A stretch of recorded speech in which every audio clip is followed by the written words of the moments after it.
watching Fox 13, Tampa Bay's #1 source for news.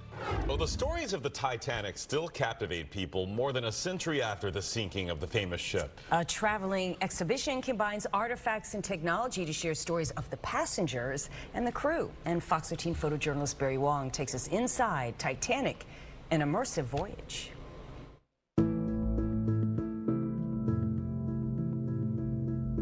This is Titanic, the Immersive Voyage.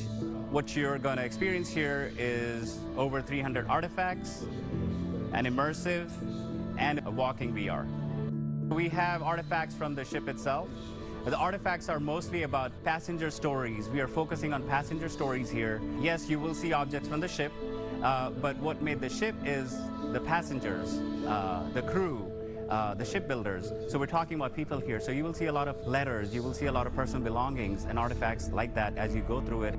The few key highlights here is the bow of the ship, where you can do the little flying scene, and the grand staircase, you will see that.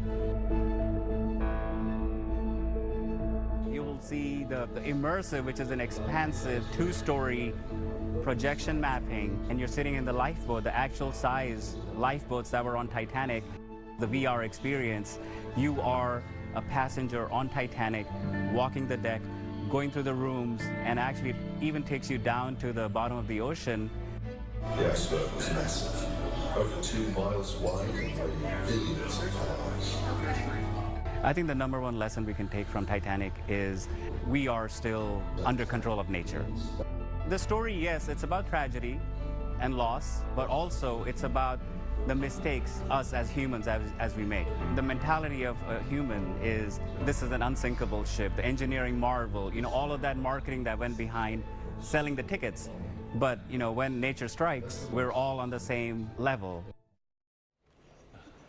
Titanic, an immersive voyage, is located on Dale Mabry near Raymond James Stadium, and tickets range from $23 to $34. I bet those tickets will sell. Val was just giving us a trip back in time and reminding of it. And blew me away that you experienced VHS, but watching Titanic on VHS, you had to switch in between because it was such a long movie. Yeah. I'm not that young, Chris. I'm not that young. No, but I do remember we had our VHSs, then it became the DVDs, but I definitely remember Titanic was a two-parter. Yes, it was. And so just as it was getting good, switch to the VHS. I think just as Jack and Rose were in that automobile, that's when my parents stopped it anyway. I don't know. They were like, let's just skip over this. Yeah, let's go to the sinking part. There we go. Can't skip this.